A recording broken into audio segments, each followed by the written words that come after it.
Philadelphia, baby, you're going to love it. Best sports fans in the world.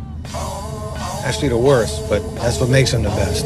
What is going on, everybody? Welcome into Season 5 of Eagles Enemies, presented by Underground Sports Philadelphia. I'm your host, Kyle Bennett. This is the very first time Eagles Enemies is going to be viewable on YouTube. So make sure you subscribe to the Underground Sports Philadelphia YouTube channel. Smash that like button, click the bell icon so you don't miss a single second of the action with all of our incredible guests that I have lined up for this season. If you're new to the program, if you don't know what Eagles Enemies is, obviously now we're going to be 5 seasons in.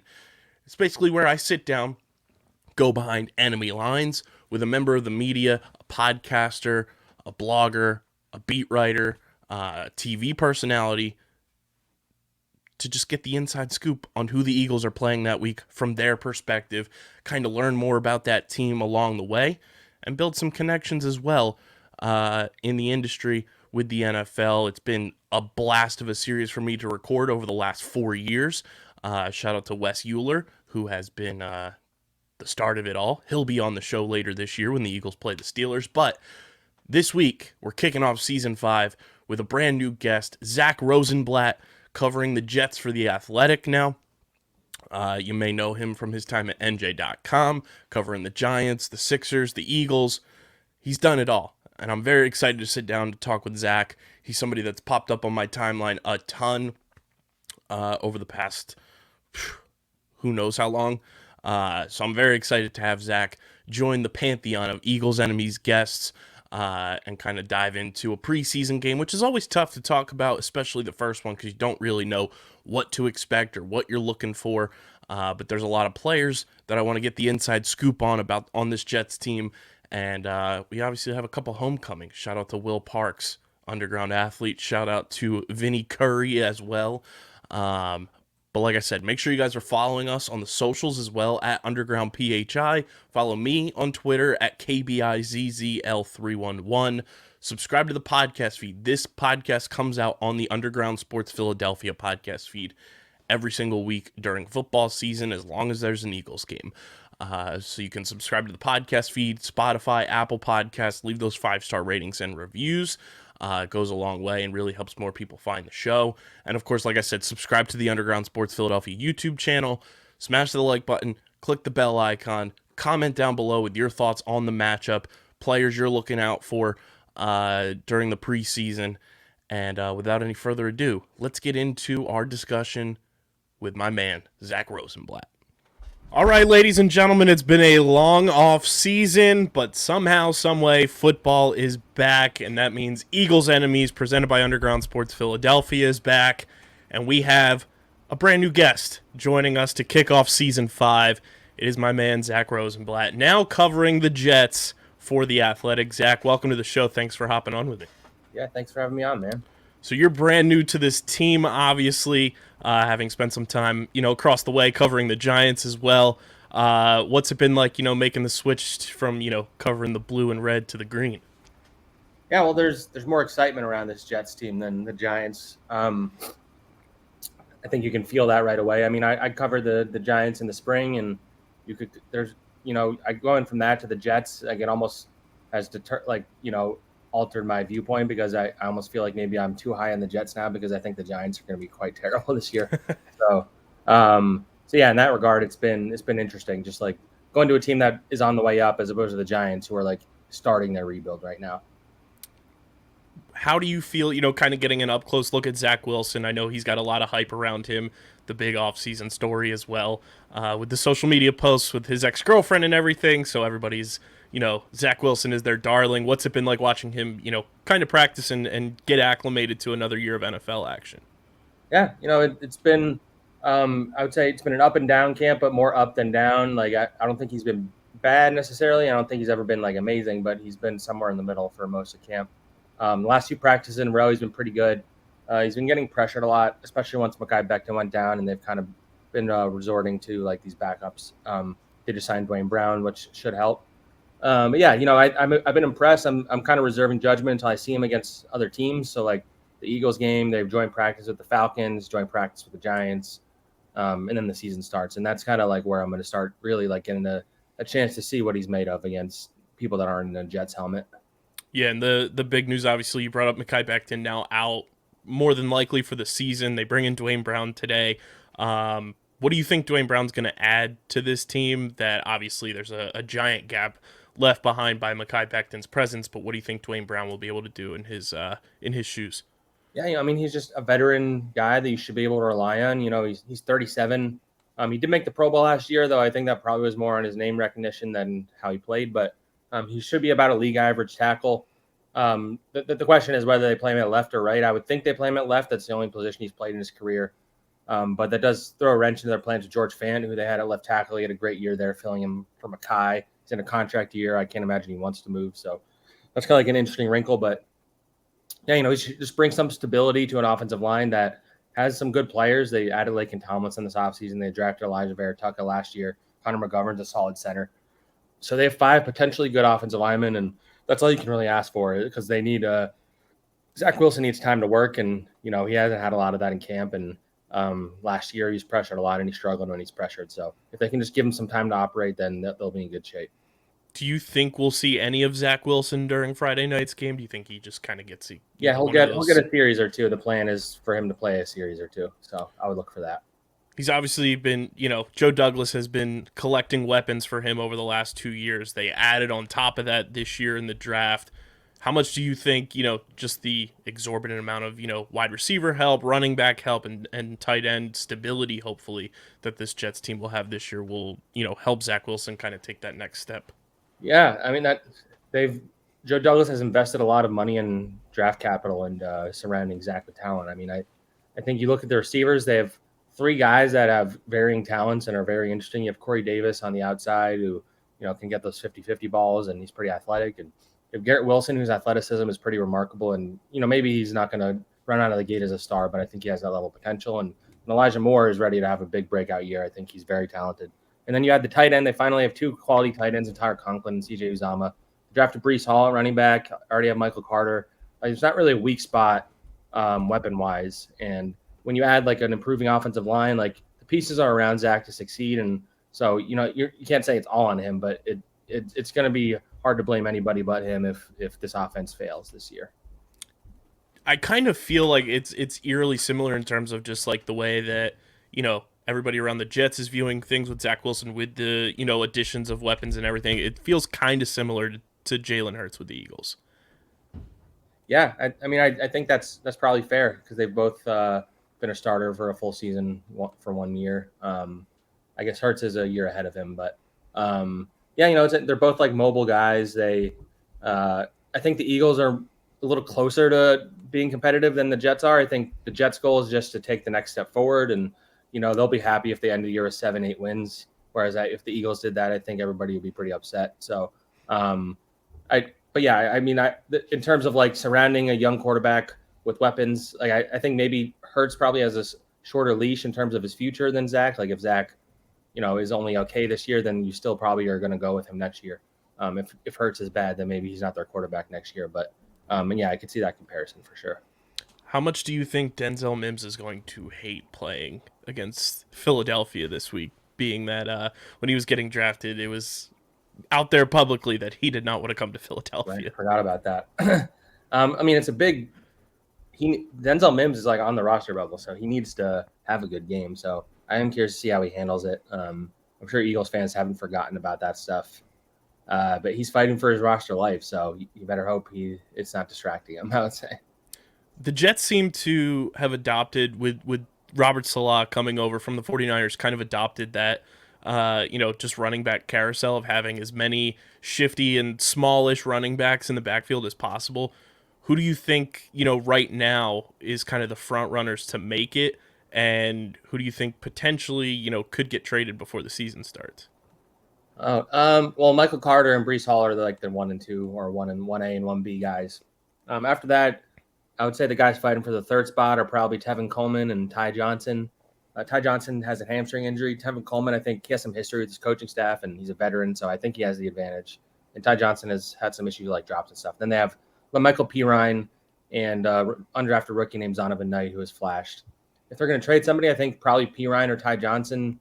maybe Tevin Coleman even because he's a veteran and maybe a team that needs a running back, he would make sense. But Michael P. Ryan in particular makes sense to me. He's a guy that kind of fallen down in the depth chart. He's like a big bruising like old school back who's pretty much just going to get the short yardage stuff. But there's some value in that, and for a team that needs a running back, I think he's gonna whether he gets cut or traded, I think he's gonna land somewhere. And with Conklin being healthy finally, and then bringing in CJ Uzama, how massive do you think that's going to be to kind of just open up this Jets offense to reach its full potential, to have kind of those underlying safety blankets for Zach Wilson and Uzama just coming off a Super Bowl appearance with the Bengals to kind of have that, winning mentality? Yeah, I mean, it's huge. I mean, the tight end position has been an issue for this team for a while. It's pretty brutal last year. So just having something reliable in the middle of the field, a safety valve for Zach when the play breaks down. He's a guy that's going to run out of the pocket and try to improvise. And if he can have tight ends that he trusts in the middle of the field, then I think that's good. You're seeing with Conklin in particular, they have a real connection. And yeah, I think that it's going to be a real boon for this offense. And they have such unique like weapons across the board that they can run different personnel groupings. They can do a lot of 12 personnel. They can do 11. They can do 13, 10. They have like the flexibility to do stuff like that, which is a positive. And then there was the big signing on the defense, Quan Alexander coming in. How much of a game-changing presence for this defense do you think it's going to be to have him and to have CJ Mosley, fully healthy and ready to go for this team, to have two kind of, at least on name merit alone, very solid and very successful linebackers on this defense? It's definitely a positive. I don't think Quan necessarily changes the ceiling or the floor of the defense necessarily, but he's they had really had a depth problem at linebacker. They generally played two linebackers in base most often, and the second one will more likely than not be Quincy Williams most of the time. But I think Quan Alexander is going to play a role. I think they were surprised at how ready he was and how conditioned he was to come in and practice right away. He's made an impression with his energy, his leadership. He's a guy that is going to play a role for this defense. I don't think he's necessarily the Pro Bowler that he was back in 2017 or whatever, but he's a valuable guy, and it was a good signing by Joe Douglas for sure. How big of a presence, personality-wise, and how big of a contributor do you think Sauce Gardner is going to be in the NFL? Yeah, I mean, so they're technically making him fight for a starting job with Bryce Hall. I mean, it's more just to motivate him, I imagine. But he's impressed me as much as anybody in camp. I said this earlier. I don't think I've seen him give up a deep catch the entire camp. When he's one-on-one, he just knows where to be, and he's so long and athletic. He's such a unique player that I don't see a way he's not good pretty quickly. And they have DJ Reed on the other side who looks like a number one corner to me. So teams are going to target the rookie more likely. So I am very intrigued to see how he handles that. And, even just on Friday, if he covers someone like A.J. Brown, how he handles that. And he's got swagger. He's talking trash. And, if it goes poorly, it could go very poorly with a guy like that. But talent-wise, he's one of the best players in this draft class for sure. And it seemed like last year the defensive line for the Jets, there were pieces that were out, to start the season. It seems like relatively the D-line looks like it's ready to go. And, Joe Douglas knows better than anybody, having been with this Eagles team when they won the Super Bowl. You win it in the trenches. How pivotal and how important is it that this D-line is, for the most part, pretty healthy? Yeah, I mean, they have pretty good depth on the D-line. And, you're seeing how quality it is because they've been dominating the offensive line for a lot of camp. I think Quentin Williams is ready to take the next step and be a Pro Bowler. He's in his best shape of his life. They have Carl Lawson back, which can't be understated how big that is. I mean, they gave him a lot of money to be their guy last year, and then he tore his Achilles in the preseason, and they never got to play a game. And he looks like his old self, and if he's his old self, then that kind of opens everything else up. And then you have guys like John Franklin Myers, and they signed Solomon Thomas on the interior, and then they have Bryce Huff, who showed some flashes last year. Vinny Curry, they have he's fighting for a roster spot, but I think he's when he's been healthy, he's been pretty good, and they value him there, and he's versatile. And they drafted Jermaine Johnson in the first round, so they like the group they have there. And as long as they need Quentin Williams and Carl Lawson in particular to stay healthy, because if those guys aren't healthy, then you have some problems. But they feel really good about their D line. Do you think it's going to be an emotional homecoming for Vinny this week? Yeah, I mean, he's still in New Jersey, so it's not like he's that far away, I guess. Right. But, yeah, I'm sure it'll be cool for him because he spent a lot of time there. He was there when they won the Super Bowl. I can't imagine. I can't imagine he is not excited to go back to the link, and I'm sure he'll get a good reception too if he plays. I don't know if he's going to play, but he'll be out there at least. So, What are some things from your perspective, what you've seen in camp so far, that you're kind of looking at going into this game on Friday from the Jets' perspective, matching up against this Eagles team? I mean, one of the things is Sauce Gardner, like just going against whether there's Devonta or AJ Brown, assuming they're playing. The offensive line is the main thing. I want to see how this offensive line. They don't have Dwayne Brown out there. They have some other guys that are fighting to be like the swing tackle. I'm just curious to see how they hold up against an opponent like that. And on the flip side, the D line, like I said, they've done a really good job. The Eagles have a good offensive line. So actually, and again, you don't want to put too much weight in a preseason game, but I am curious to see how those groups look, I would say. How terrifying do you think it is for this Jets offensive line getting mentally prepared to face a 300-pound train in Jordan Davis? Yeah, I mean, they're good on they have some talented guys in the interior. So at the very least, it's a good test for them in the preseason to go against a guy like that who seems like he's not going to take any plays off even in the preseason. So I'm sure they're looking forward to it, honestly. And then, for this Jets team, you said they're kind of looking to win, maybe 7-8 games this year. What do you think the peak would be if everything goes right for them this year, going into the regular season? What do you think this team could accomplish? If everything goes right and they stay healthy, I think they can win 9 games and be in the playoff fight. I still don't see them making the playoffs, but I think if everybody stays healthy, which is obviously not guaranteed, that's the ceiling. And the floor I think is also pretty low because if Zach Wilson's bad or he gets hurt, then or if any of these offensive linemen get hurt or anything like that, they're in trouble. So there's not a high ceiling, but there's a decent ceiling and a very low floor, I would say. We were talking about Zach Wilson earlier too. How important do you think it's been to have somebody like Joe Flacco kind of consistently in that room now after the trade from the Eagles to the Jets, kind of just being that veteran presence behind him, kind of guiding him through, these early years of his career? Yeah, last year they didn't go into the season with a veteran quarterback, and I think they regretted that. And so at the very least, they just have a quality, competent veteran guy who can, run the offense and things like that. I don't know if you want high expectations for Joe at this stage of his career, but yeah, it's valuable to have a guy like that around that just kind of knows what he's doing for sure. And then for a team like the Jets, to kind of just have consistency across the board with the coaching staff, it seems like early on there was turnover before this new kind of regime came in to kind of just have that consistency with so many young players. I feel like that's a reason why a lot of Jets fans are really excited about this team. It's finally feels like there's a foundation that's, kind of cemented in place for the now and for years to come. Yeah, there's a lot of pressure on Robert Saleh to have this defense better than it was last year because that's his specialty and they were bad. But assuming everything goes on the right trajectory, yeah, I mean, I think everybody you talk to says about how the whole organization top to bottom is kind of flowing in the same direction for the first time. So there's definitely optimism around this staff, and there's a lot of interesting young coaches that if things go well, then you could see future coordinators, future head coaches on this staff, I think. Who's kind of the player this year that you're looking, mostly at? Pick one on the offense, one on the defense that you're really thinking could, elevate this team to the next level and kind of just take that next jump in their career. Yeah, I mean, I think Elijah Moore I mentioned, I think he's ready to break out. He's the guy in offense. He's a favorite target of Zach and even Joe. So I'm looking at him. And on defense, I mean, the guy that I've been pointing to a lot is DJ Reed, actually. He's banged up right now. He hurt his hamstring. It doesn't sound like it's serious. Once he's back, he seems like a legit number one corner. And that kind of, it allows the rest of the defense. If the back end's going as well as it could with this secondary, then the front, they can get some pass rush without even having to blitz. So I would say DJ Reed and Elijah Moore have been the two guys I've been saying. And then going into Friday's game, do you think kind of the big thing to look at? Obviously, you're not looking really with the wins and losses, but, is it the trenches that you're kind of looking at for the matchup for the Jets to kind of really see where they are at this point in the preseason to kind of match up where they're going to be going into week 1? Yeah, that and just seeing how these rookies look against competition like Breece Hall, who I think has looked, pretty phenomenal in camp, but hasn't been tackled to the ground yet. So looking at things like that is what I'm excited about. And this defense too, bringing up if Jalen Hurts does play, how much is it going to, factor in for the defense to kind of get a look at a mobile quarterback like Jalen Hurts, who on top of that kind of has like that physical strength as well, and can kind of move around and use his own strength to move the ball down the field and stuff like that?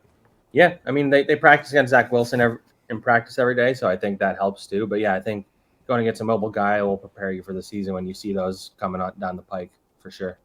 It is pretty weird to have Eagles Jets week 1 of the preseason and not the Yeah, it's last week of usually the the end. preseason. Yeah. Zach, it's always, great watching you do everything, covering from the Eagles to the Giants to the Jets now. What went into the decision to go to the Athletic? Yeah, I mean, it was a great opportunity. It's a place I've wanted to work. Love the way they do things. Coming on the Jets as they're seemingly about to, take off, like it's all appealed to me, and enjoying it so far for sure. So with Eagles enemies, I always ask our guests something that's kind of quirky and fun pertaining to the team. Being it's the Jets, if you were to be on a private flight with one member of this Jets team, who would you be sequestered with on said private jet, if you will? I'd say Carl Lawson. He just seems like he has a great personality. He's fun to talk to. He has an answer for every question, and I think it'd be fun to sit on a flight and chat with him for a while. Going into this Friday Night Lights matchup, if you had to put a guess in for the score, what's the prediction for week 1 of the preseason Eagles Jets? I don't know, not 17-13, I guess. I don't know. That's about where I'm at too. Zach, let everybody know where they can check out your stuff with the Athletic, follow you on social media, and of course the new podcast as well. Yeah, it's called the Can't Wait podcast. We're on all the platforms: Apple, Google Play, all that good stuff, Spotify. You can follow me on Twitter at Zack Blatt, ZACK, and all my stuff's on The Athletic at theathletic.com. Only $1 a month if you subscribe right now. So appreciate you hopping on, man, and looking forward to the rest of the updates throughout training camp and following along with your journey with the Jets this season, man. all right, thanks, man. Thanks for having me. Big thank you to Zach for hopping on the show, giving us a little behind the curtain look at what this Jets team is going to look like this season so far from his perspective, why he jumped over to the Athletic. And it seems like the Jets are going to be a very interesting team and a very fun team to follow along with this season. Got a lot of very fun pieces on that offense. If the defense can stay healthy, they also have some very swag-filled pieces, including one Sauce Gardner, who I'm very excited to watch his NFL career unfold. He was one of my favorite players in the draft, so I'm excited to see him kind of go out there and get his feet under him in some NFL action.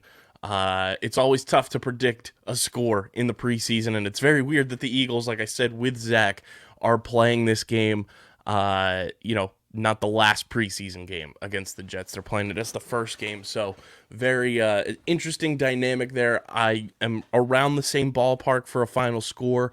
I think the Eagles will end up winning this game 21-13. I think they're going to put up some points with the starters in there and show off for the world, show off for the people. So I'm going to say 21-13 Eagles, and very excited to see, the first couple series of this one and just continue to watch guys battle it out for roster spots as the preseason unfolds. We'll be back next week with another Eagles Enemies preseason edition. Eagles play the Cleveland Browns in week 2. Lots of interesting storylines to talk about with that team. So stay tuned for that. Big thank you guys for all the support on Eagles Enemies over the last 4 years and heading into year 5 of it now. Is such an exciting time, and can't wait to continue to deliver the content for you. But this has been Eagles Enemies, Season 5, Episode 1, presented by Underground Sports Philadelphia. I'm your host, Kyle Bennett, a.k.a. KB, and until next week,